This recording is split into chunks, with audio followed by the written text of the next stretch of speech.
এই দেখো লজ্জাবতী গাছ, এই হাত বেঁকে দিলেই যাচ্ছে। লজ্জা হয়ে গেল। হাত দিলেই এইগুলো সব পাতাগুলো অটোমেটিক বন্ধ হয়ে যাবে। কতক্ষণ পরে আবার এই হবে? আবার মিনিট 5 পর।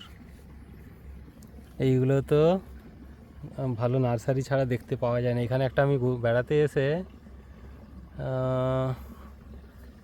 এক জায়গায় দাঁড়িয়েছিলাম, এখানে লজ্জাবতী গাছ হয়ে আছে।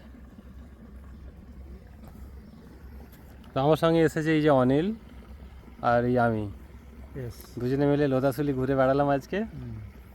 লোদাশুলি জঙ্গল, পেছন দিকে বড় শাল গাছের বাগান, প্রচণ্ড পরিমাণে গরম লাগছে। আর জায়গাটা খুব ভালো, খুব মনোরম, একদম গ্রাম্য পরিবেশ। আর সঙ্গে এই লজ্জাবতী আরও লজ্জা লাগিয়ে দিল। ধন্যবাদ।